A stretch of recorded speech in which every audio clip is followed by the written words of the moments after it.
Les aseguro que todo lo que hicieron por uno de estos hermanos míos más humildes, por mí mismo lo hicieron.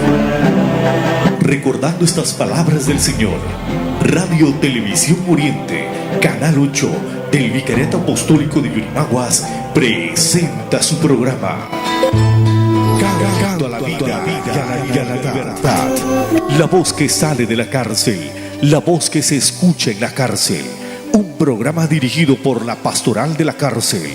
Como miembros de la Iglesia Católica, nuestra misión es anunciar la buena nueva a los hombres y mujeres vinculados al mundo penitenciario.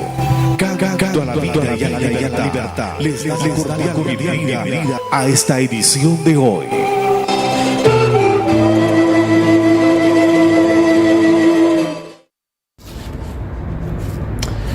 Muy buenos días con todos ustedes, muy buenos días para todos ustedes.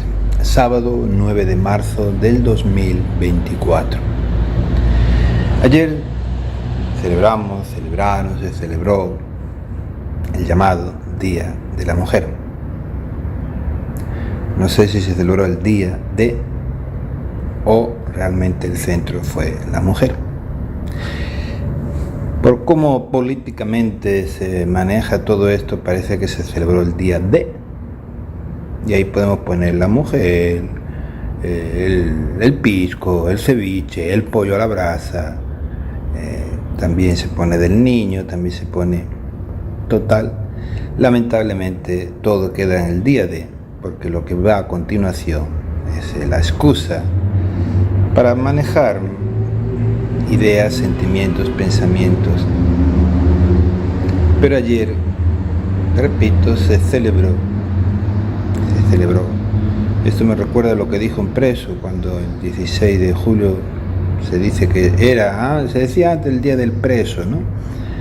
Ahora es el día de la resocialización. Y como decía ciertamente un preso, ¿cómo voy a celebrar que estoy preso? Pues sí, ¿cómo voy a celebrar, entre comillas, discúlpenme, que soy mujer, cuando hay toda una trayectoria bien negativa en todo esto? Pero intentando explicarme, compartir con ustedes, me pregunto, ¿qué ha cambiado en las mujeres? Si ha sido un día a nivel mundial, ¿qué ha cambiado en las mujeres? ¿Qué ha mejorado en la vida de las mujeres?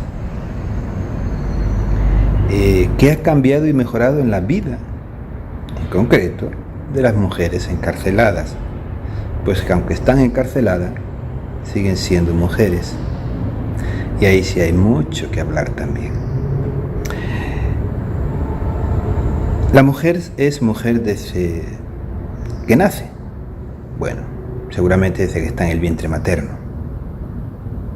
No entro en más detalles. O sea, la mujer niña, la mujer adolescente, la mujer joven, la mujer adulta, la mujer mayor, y con cariño digo la mujer vieja, por el cúmulo de años y sobre todo de vida.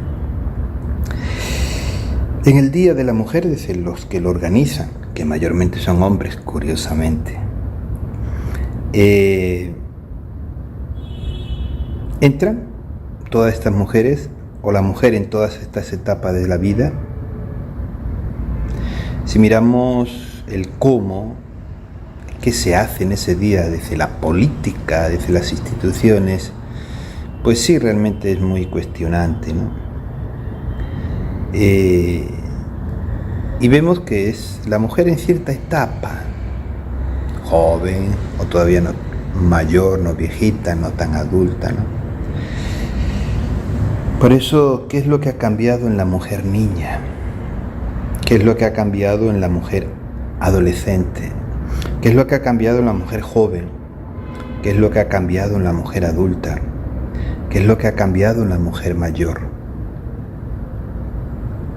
Sí, porque se supone que se celebra ese día para cambiar tantas cosas, para reclamar tantas cosas.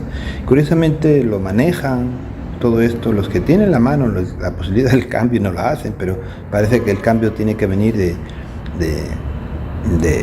no sé dónde, ¿no?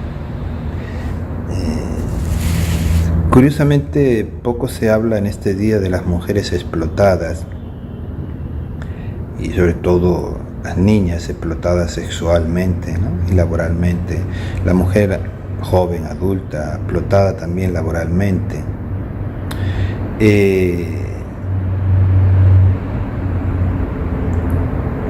Las mujeres,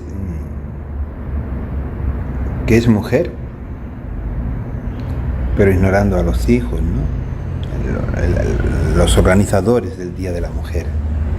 No puedo defender a la mujer que ya es madre sin tener presente a sus hijos. Y claro, me refiero a sus hijos varones. Entonces, el cómo se plantea esto desde el cómo, desde los derechos de la mujer, el feminismo, etcétera, ahí no entran los hijos varones, porque son varones, pero son parte de la mujer, porque han salido de la intimidad del interior de esa mujer, de su vientre, ¿no? Es doloroso que eso no se encuentre, ¿no? En alguna de las actividades, vamos a llamarle así, veía en una mujer un tatuaje, parece que era un tatuaje que decía mi cuerpo, mi decisión, ¿no? Me pregunto si solo la mujer tiene cuerpo y por tanto solo ella decide, porque solo ella puede decidir por su cuerpo. El niño, la niña, el varón, no tenemos cuerpo, pero eso parece que ya es otra cosa que no entra dentro del llamado derecho, ¿no? A todo esto. Me pregunto, ¿por qué una mujer es madre? Me refiero a la mujer que libre y conscientemente ha querido ser madre. ¿Por qué, no? O dicho de otra manera, es así, ¿por qué es madre? ¿Por qué? Pero dicho de otra manera, ¿qué ha necesitado mejor? ¿A quién ha necesitado para ser madre? Ha necesitado a un hombre, a un varón. ¿Por qué solo podemos hablar de las mujeres? Si la mujer, para ser mujer, o sea, para ser engendrada, ha necesitado de otra mujer y un varón. Y la mujer que consciente y libremente ha querido tener hijos, hijas, ha necesitado un varón. Por eso no podemos desligar de la forma que se está haciendo, manipular de la forma que se está haciendo. Me pregunto también qué se celebra en el Día de la Mujer. ¿Qué se celebra? ¿Qué es lo que celebramos? Yendo al origen, por tanto, ¿qué ocurrió? ¿Qué es lo que reclamamos hoy? Y en lo que yo observo no veo relación con el hecho histórico de aquellas mujeres que reclamaban ciertas condiciones laborales y a las que quemaron en esa fábrica de tela, de tejidos.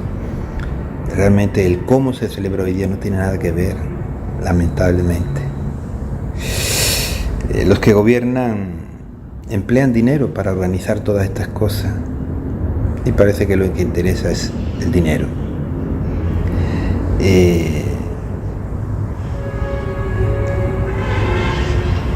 Todo se está politizando, ¿no?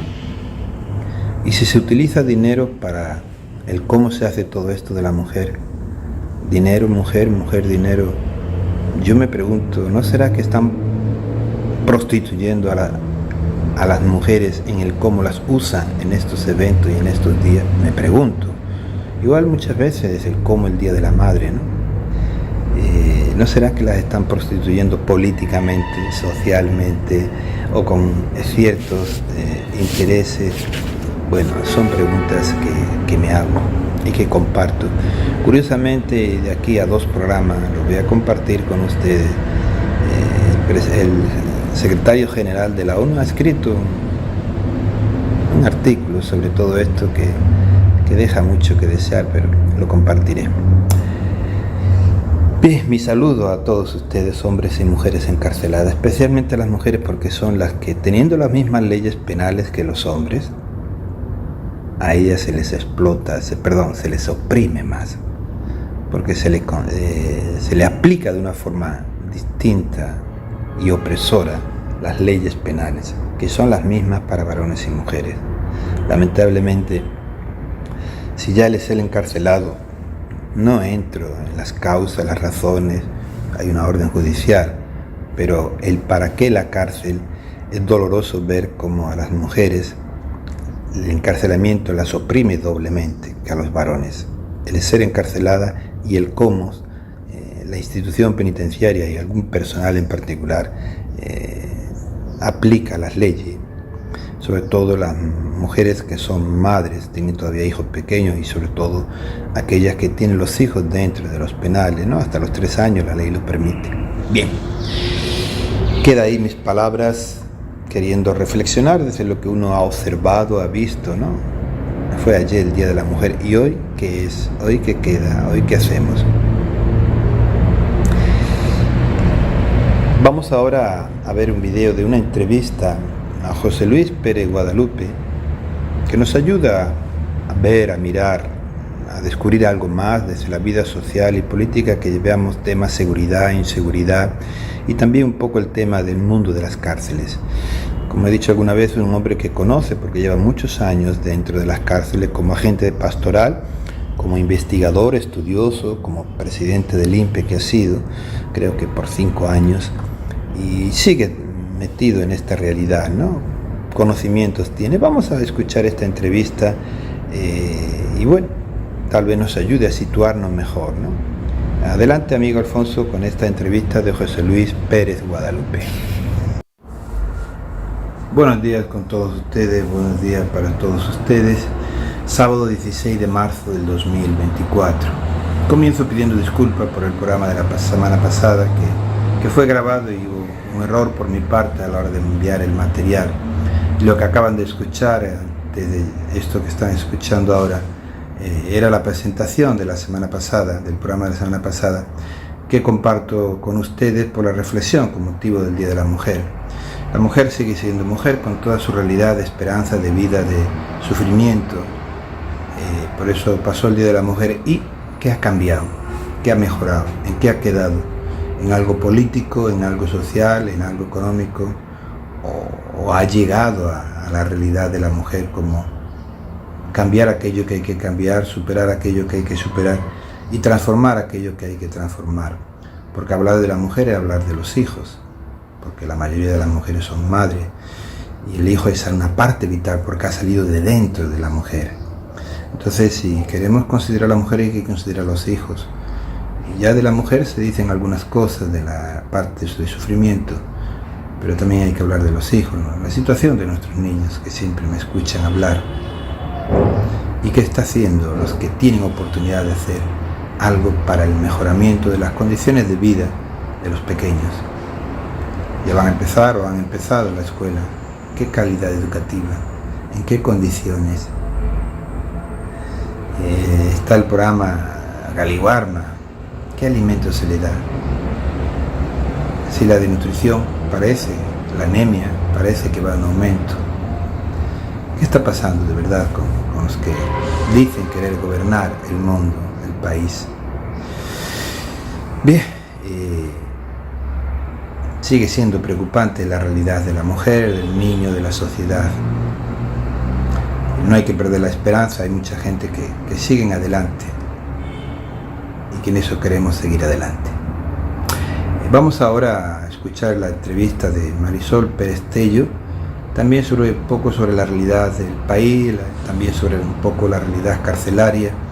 Y bueno, como decía la semana pasada, para presentar la entrevista de Pérez Guadalupe, son luces que nos ayuden a ver, a conocer, a entender, a meternos un poco más en estos aspectos de la realidad, a situarnos y a ver. Bien, vamos a escuchar esta entrevista y seguimos adelante. Adelante, amigo Alfonso, con la entrevista de Marisol Pérez Tello. Hablar hoy, como lo decía en un inicio, sobre este tema, que es una novela prácticamente, desde que asumió prácticamente el poder el presidente de El Salvador, el señor Bukele. Así que, y se habla mucho sobre este penal, el SECOT, conocido ya por todos, incluso en un informe de Cuarto Poder, señalaba todas las bondades que tenía este penal para 40.000 reos. Esta noche nos acompaña Marisol Pérez Tello, ex ministra de Justicia, a quien le damos la bienvenida. ¿Cómo estás? Buenas noches. Y como siempre, un colega, en este caso Ricardo Monzón, de Perú 21. Ricardo, ¿cómo estás? Muchas gracias, Marco, por la invitación. Feliz de estar acá. Por darte un tiempito, un domingo, justamente.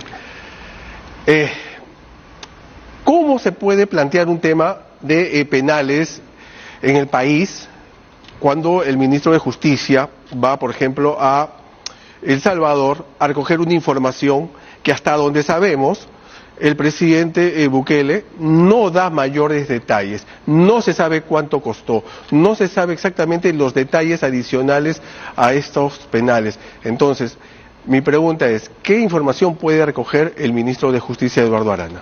Yo espero esa información igual que todos los peruanos. Siento que lo mejor de este viaje es atender un problema real del Perú, que es el problema de la seguridad por un lado y del sistema penitenciario por otro, como final de este circuito virtuoso de seguridad que no tenemos en el Perú. Eso es lo único bueno de este momento para el país, porque el sistema penitenciario peruano fue declarado en emergencia en el año 2016. De hecho, yo era ministra de Justicia y lo declaré en emergencia, porque era obvio que hacía agua.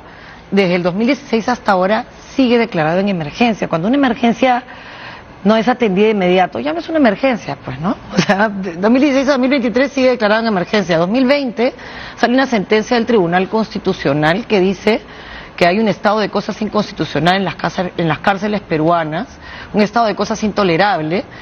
Lo que está diciendo en el fondo es, oye, esto no sirve para nada. ¿Qué ha pasado desde el 20 hasta ahora? Se vio una política nacional penitenciaria, nadie comenta esa política y hace 3 días se publica otra, antes del viaje del ministro. Entonces sí me parece importante reconocer que el hecho de que haga un viaje a cualquier lugar, después hablaremos de El Salvador, es bueno porque demuestra interés. Yo sigo viajando, visitando cárceles 1 vez, 2, 3 veces al mes a veces, por la Comisión Episcopal de Acción Social, soy agente pastoral, y conozco este fenómeno desde el Congreso como legisladora, desde el Ministerio de Justicia como responsable de esa cartera. Tuve la suerte y el privilegio de asumir eso conociendo el tema. La mayoría de ministros de Justicia no conocen las cárceles, eso no está mal, si tienes un buen jefe de INPE. Este ministro tiene un jefe de INPE de verdad, bueno, que conoce su trabajo, comprometido con la institución, honesto, respetado, que es el señor Javier Yaque.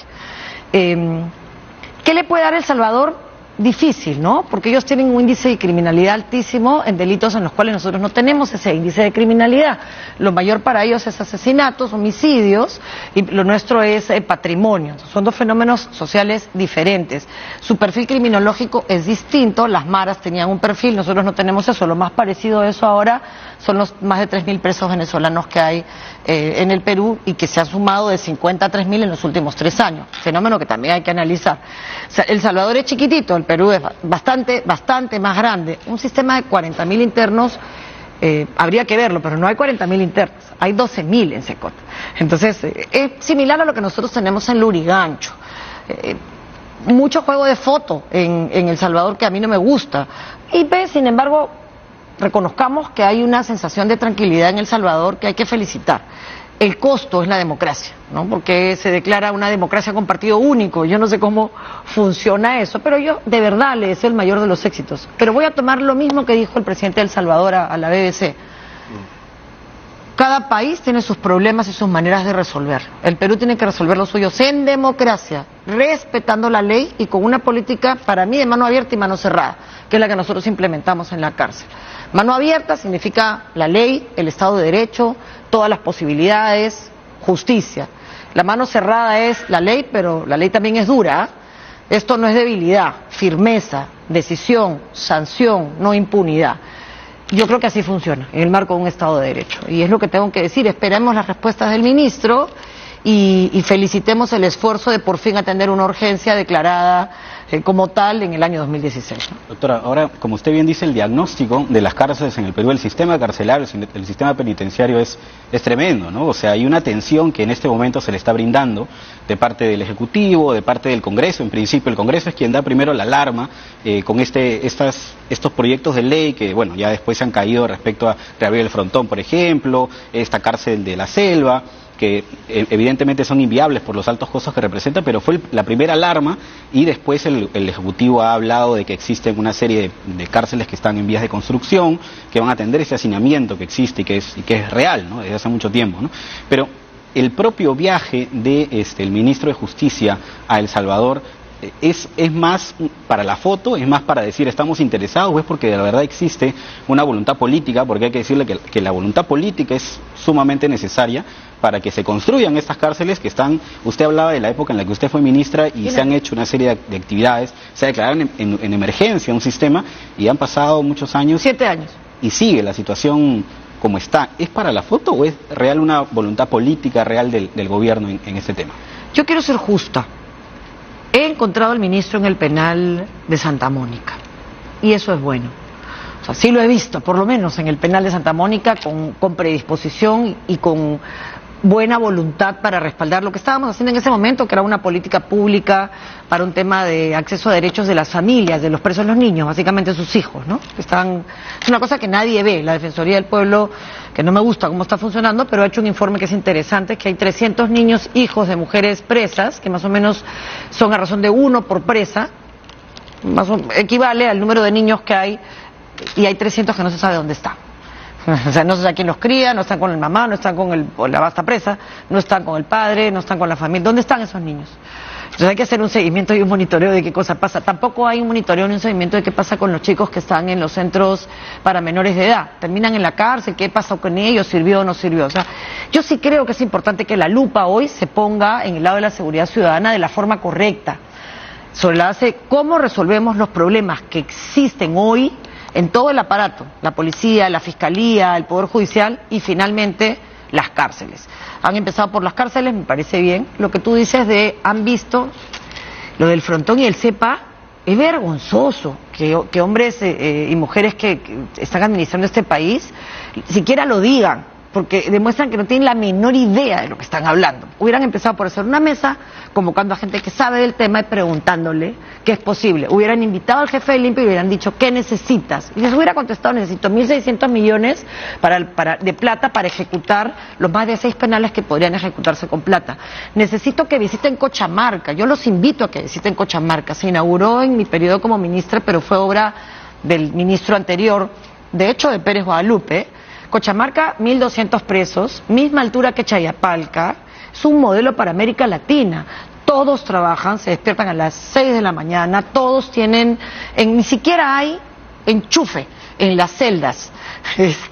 La supervisión de las llamadas está monitoreado. Que hay algunas extorsiones que aparecen justamente a propósito de esta filtración de equipos que hay en las cárceles. Ricardo, gracias por esa pregunta. Es una vergüenza que le echen la culpa del universo de extorsiones al porcentaje que debe ser de menos del 0.5 de extorsiones que salen del penal. Las extorsiones son un problema nacional que hay que resolver, el global. Oye, si hay un 0.5 o ya un 1%, que no es data pública, que salen de un penal, nosotros bloqueamos. ¿Por qué salen? No hay bloqueadores, no. Nosotros logramos bloquear una cantidad importante de penales. Habría que saber cuántos se han bloqueado hasta ahora. No se bloquea al 100%, pero sí al 90 o 95. Tú llegas al Lurigancho y tu teléfono ya no funciona, dependiendo de qué señal tienes. Claro, internet, Entel. Castrocaso también está bloqueado. Ancones 1 y 2 están bloqueados. El de Chiclayo está bloqueado, pero no están bloqueados todos. Hay que bloquearlos.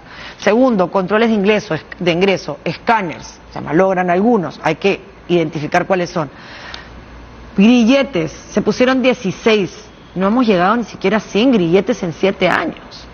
Entonces, a ver, expulsiones, masivamente salieron españoles en esa época, como 2 charters de aviones. Ahora, ¿qué tipo de presos hay? Venezolanos. El ministro, en vez de ir a El Salvador, debería darse un saltito a Venezuela, decir, oye, hazte cargo, pues, ¿no?, de tus delincuentes, que yo bastante tengo con los míos. Pero claro, siendo un delincuente, el presidente de Venezuela no quiere tener a sus amigos en su país, sino que los ha mandado para acá. Claro. Es bien duro, pero no hay que asustar a la gente y no hay que contarle mentiras, hay que trabajar. Mano abierta, mano cerrada. Todos los derechos. Te recuerdo que tienes deberes. La ley a tu favor. Te aplico la ley en contra como la rompas. Soy generoso en términos de compasivo, de misericordioso, pero soy justo. Si no, el país es lo que es ahora, ¿no? Un país en el que la cárcel es para los pobres. El alcalde de Lima hablaba de terrorismo urbano, una nueva ley. ¿Es necesario teniendo ya leyes que justamente aplican tanto a los extorsionadores y otro tipo de delitos como estos violentos que están habiendo? No tiene idea de lo que está hablando, como no tuvo idea con la arena en la piscina, ni con las cosas que está haciendo, ni con Lima Potencia Mundial. Así que voy a ignorar sus comentarios y voy a decirte lo que sí hay que hacer. El gobierno local es la clave para el mediano plazo. Para el mediano plazo, no para el corto, porque para el corto es policía, es ley, es no impunidad, es que el fiscal no lo suelte y es otro tema, pero para el mediano plazo es el gobierno local. Y yo te quiero contar rápidamente 2 ejemplos. El RIMAC, el alcalde del RIMAC, ha ido a todos los cerros donde hay pandillas, 8 o 7 de cada 10 presos vienen en hogares con violencia familiar, no terminaron el colegio y con barrios con pandillas. ¿Y qué ha hecho el alcalde? Él no puede supervisar esto, pero monitorear deserción escolar en su barrio. Agarrar a todos los niñitos que viven en esas zonas y hacer campeonatos deportivos. El equipo de fulbito campeón fue a competir a Ecuador. ¿Puedes creer que la mitad de esos niños tenía al papá o la mamá en la cárcel? Y lo sé porque tuvimos que gestionar a través del Colegio de Notarios poderes, permisos, para que esos niños puedan ir y cambiar su destino. Y así con boxeadores, así con otros niños en el penal de Ancón. Entonces, ese es el tema. Hoy día, ayer, sábado, el alcalde de Chosica, que además es el que preside la comunidad, la mancomunidad de Lima Este, el Lurigancho Chosica, en una mesa donde yo estaba, ahí estaba el señor Javier Yaque, el presidente de cárceles de la Comisión Episcopal de Acción Social, asumía como nuevo obispo del distrito de Lurigancho, y todas las cárceles estuvimos ahí, los que trabajamos cárceles, y entonces estuvimos conversando sobre esto, y se está empezando a gestar, atacar causas, es decir, identificar cuáles son esos barrios, qué niños han dejado el colegio, por qué han dejado el colegio, el papá que no manda a su hijo al colegio, tiene que tener causas. A veces es porque no le da la gana, porque está borracho, porque no le importa, porque lo usa para explotarlo y que salga a pedir limosna, y a veces porque no tiene plata ni siquiera para pagarle los zapatos para ir de su casa al colegio. Y eso hay que atenderlo. Que el gobierno local, y el señor Porqui podría hacerse de verdad se tome en serio el tema de la inseguridad ciudadana. Su trabajo no es dar leyes, porque él no es legislador.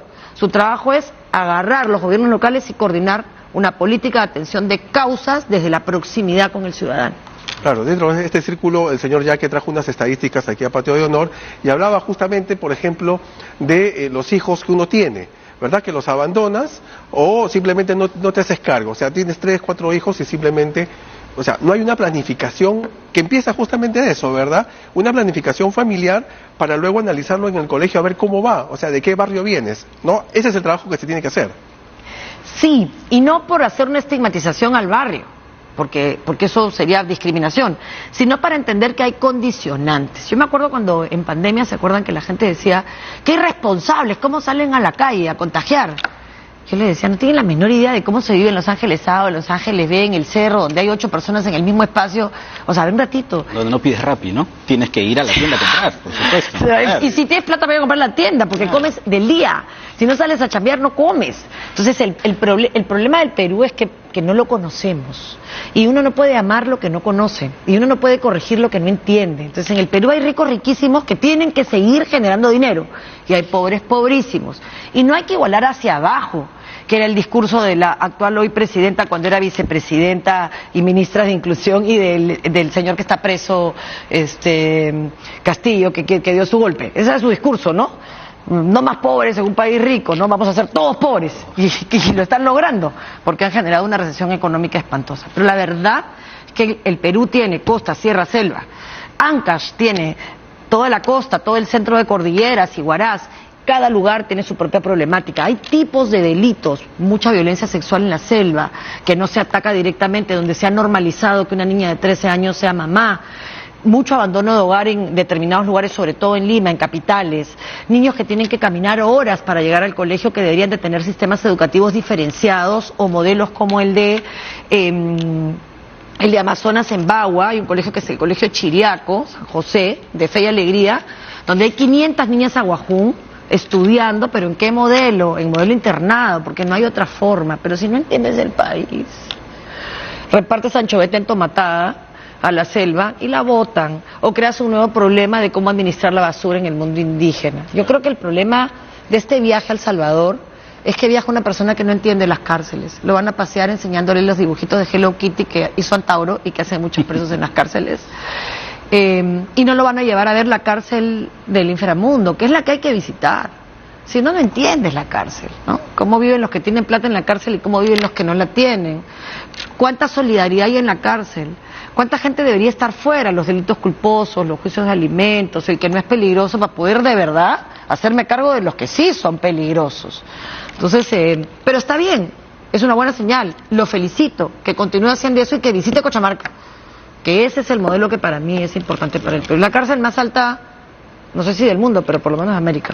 Ahora, los temas que usted menciona, doctora, en efecto, son los temas que hay que abordar, ¿no? El tema de la educación, el tema del deporte, el tema de la cultura, que es fundamental para poder sacar a una sociedad de los vicios que lamentablemente están presentes, ¿no? Pero parece que desde las autoridades, desde el Congreso, desde el alcalde metropolitano, por ejemplo, están enfocados en, por ejemplo, el terrorismo urbano o también en situaciones que tienen que ver con los jueces sin rostro, por ejemplo, ¿no? En situaciones que tienen que ver con dotar de armas a los serenos, que se ha planteado. Entonces, claro, es difícil en ese contexto en el cual las autoridades están interesadas en el discurso, en el autobombo, en sacar los titulares y no en atacar esos problemas. Entonces, porque para eso hay que trabajar, claro, pues. Volvemos nuevamente a la voluntad política. Para eso hay que trabajar, para eso hay que tener liderazgo, para eso hay que saber de lo que se está hablando, rodearse de los mejores.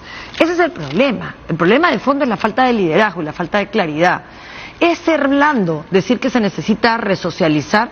No, es decirle a la gente, oye, igual lo van a soltar.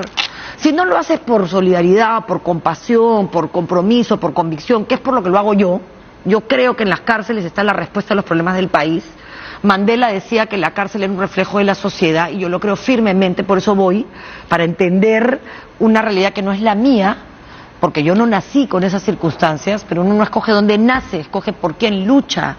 Y tú tienes que luchar para que el país se iguale hacia arriba con oportunidades. Pero si estos señores, señoras, lo que quieren es la foto de mañana, recordémosles, por favor, que los periódicos y los titulares, con todo cariño a la prensa, que respeto tanto, sirven para envolver pescado. Para nada más. O sea, un buen titular hoy día es pasado mañana tu cara detrás de las rejas. Si no, pregúntenle a Toledo, pregúntenle a Castillo. Hay que trabajar, no importa si titular o no. Y la manera de enfrentar la inseguridad ciudadana en el país es lo que está haciendo, por ejemplo, Coalición Ciudadana. El día miércoles hay una mesa de trabajo de todos los expertos en seguridad en el país con los mejores ministros del Interior que han conocido el tema. Yo, lamentablemente no voy a participar de la reunión, pero eso no significa que no vaya a leer las conclusiones, estar atenta a qué cosa dicen, qué salidas hay, porque tienes que escuchar a los que saben. ¿Ustedes alguna vez han escuchado al que dirige la Comisión Nacional de Seguridad Ciudadana en el Perú? ¿Quiénes hablan de seguridad en el Perú? Cualquiera. Yo también puedo hablar de seguridad ciudadana porque trabajo cárceles y también puedo contarles que a mi hijita le robaron el bolso en su baile, que estoy neurótica, que si lo encuentro el tipo en la calle lo agarro a patadas, pero esa es la mamá. Claro. La política no, porque terminaría presa por lesiones, por patear al imbécil que se atrevió a robar la cartera de asustar a mi hija. Ya terminaría presa. Pero como mamá tienen que entenderme, ¿no? No es que me haga feliz que la criatura esté expuesta y que yo la pueda defender. ¿En qué parte fue? En Miraflores. Imagínese. Donde los celulares cuestan más. No, pero además fuimos a denunciar a la comisaría. ¿Y qué pasó? Nada, se portó muy bien el policía, ¿no? Pero claro, ¿cómo le voy a decir yo a mi hija? No va a pasar nada, amor. Tengo que decirle, va a pasar, vamos a perder 2 horas a denunciar. Nos trataron súper bien, hay cámaras, así que espero que identifiquen a ese señor y lo pongan en todas partes diciendo este es un ladrón. Porque además, felizmente le robaron la cartera, se pudo haber escondido en el baño y a cualquiera de las niñitas que bailan hacerle daño, ¿no? Entonces, claro que me pongo como mamá, como una bestia, y quiero ir a recogerla y esperarla a ver si reconozco al tipo y no lo voy a insultar, pero eso no puede hacerlo el Estado, eso lo puede hacer una mamá desesperada.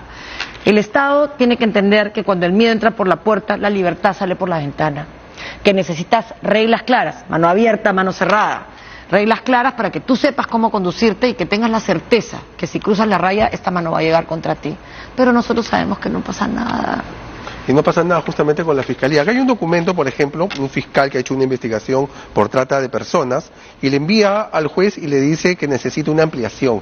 Y el juez lo que le responde es, no, pues no puedo porque es improcedente y es por extemporáneo.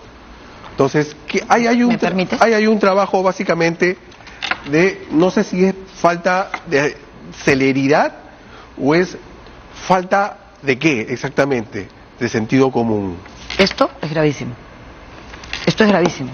porque esta es una de las bandas de trata Yo trabajo trata hace muchos años. De hecho, con Carla Schaeffer y con Natalia Condori tuvimos el honor de ser una mesa multipartidaria de mujeres que empujó el tema de trata. Sacamos la ley de trata, el tipo penal de trata, la fecha para que informaran trata, que no informan hace un montón de años.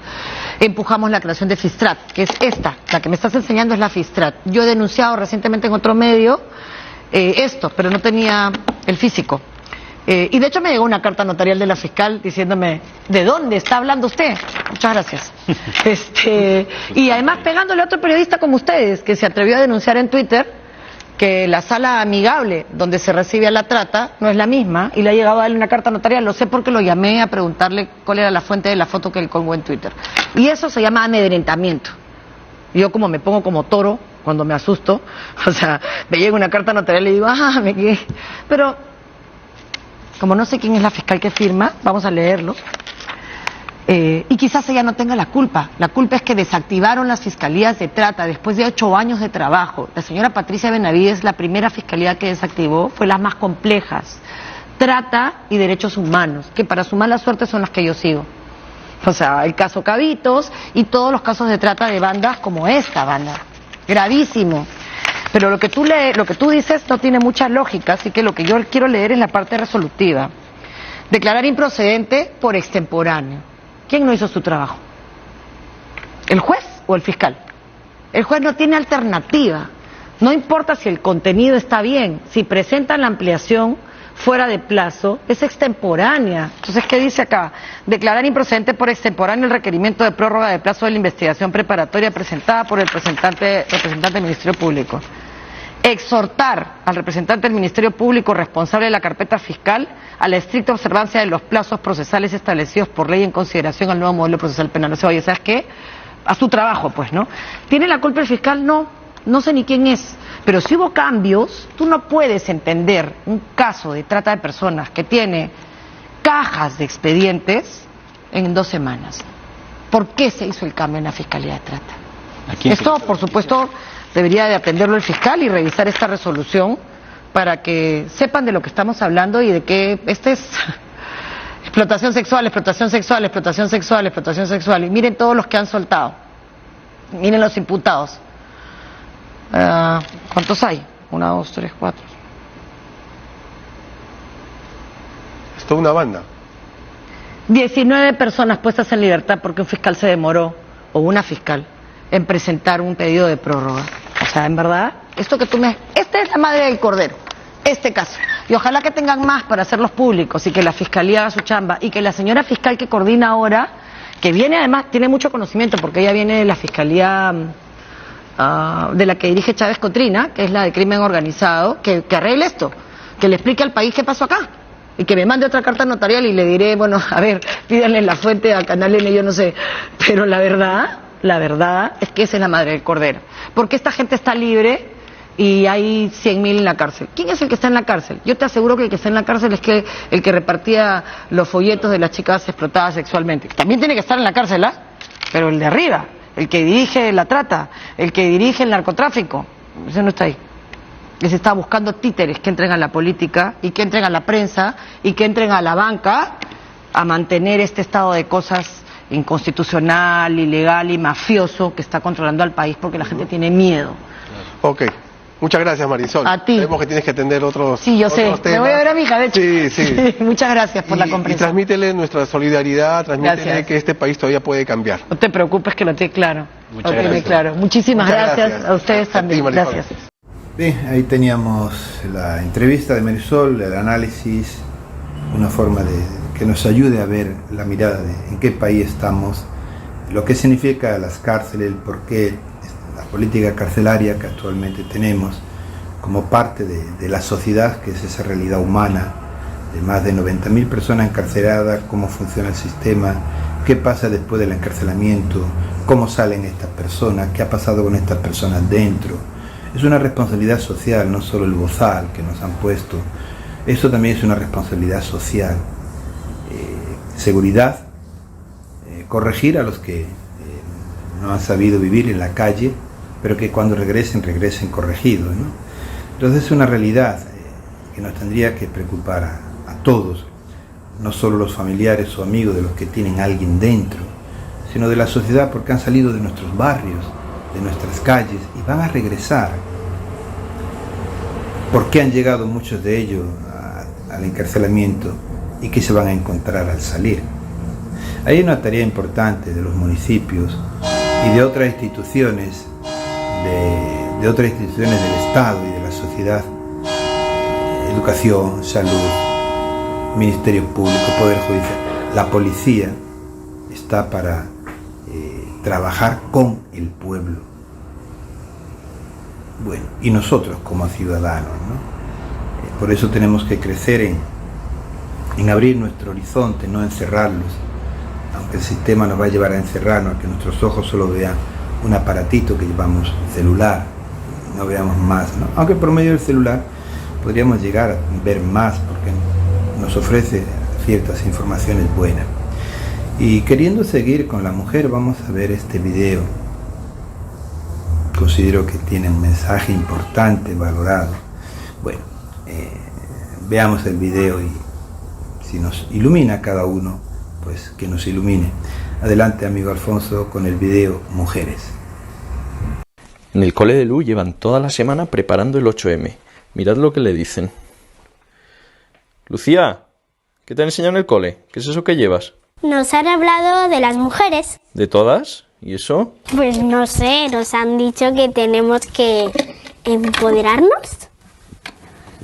Ah, puede que como Isabel la Católica, que llegó a ser reina. Encima recuperó Granada y terminó la Reconquista. La profe dice que tenemos que luchar por todo el planeta, pero Isabel descubrió medio mundo y que tenemos que reivindicar nuestros derechos. Pero es que ella defendió los de todo un continente. Si lees su testamento podrás ver que puede que sea la precursora del derecho internacional y es de las personas que más expandió la fe después de San Pablo y San Francisco Javier. Nos han hablado de tantas cosas y que cambiar. Isabel, en vez de hablar tanto, se ocupó de reformar las órdenes religiosas y fue cofundadora de una. Se adelantó 70 años al Concilio de Trento. Por eso la reforma protestante no nos afectó tanto, porque ya teníamos los deberes hechos. Y cuando murió su hijo Juan, su hija Isabel, o con la demencia de su madre, o con la locura de su hija Juana, ella abrazó el sufrimiento. Siempre se entregó a la voluntad de Dios. Por cierto, está abierta su causa de canonización. Entonces, ¿os han hablado de Isabel la Católica en el cole? No, pero a que deberían.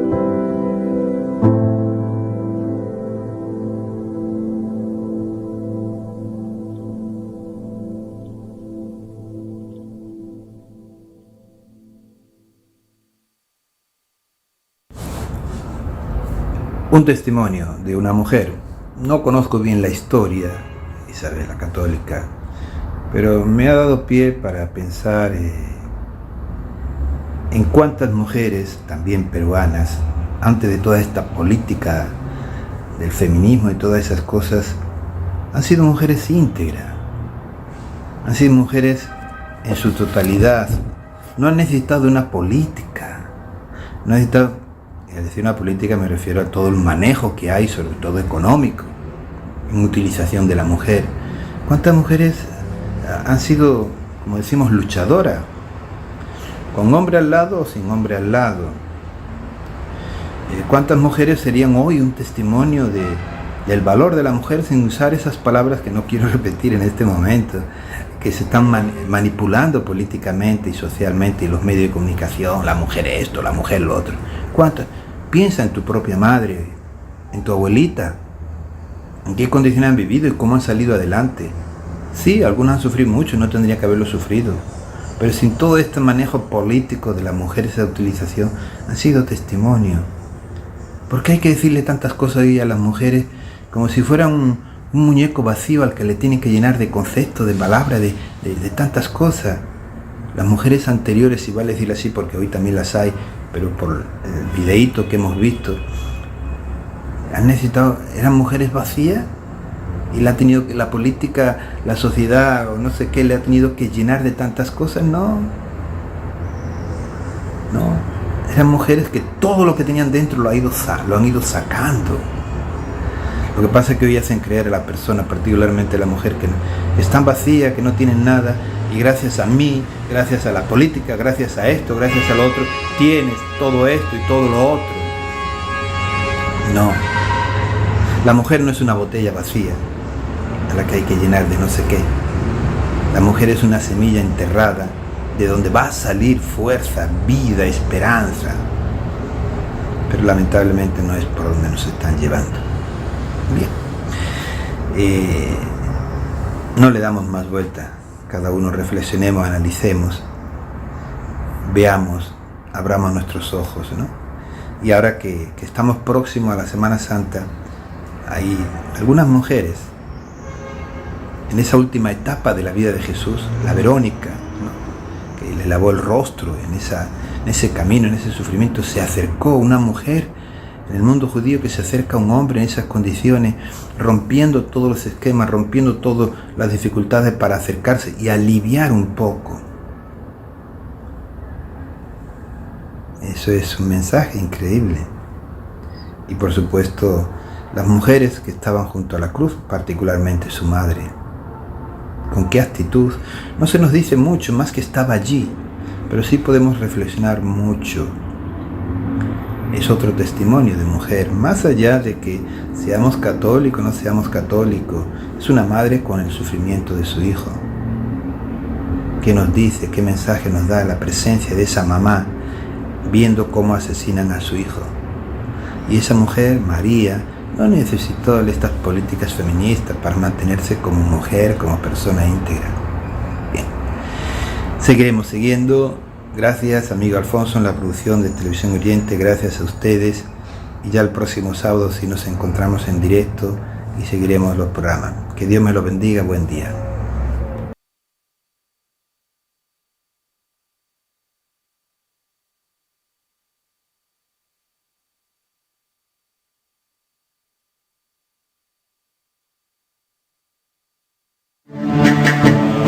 Díganles esto: el Señor está dentro con ellos.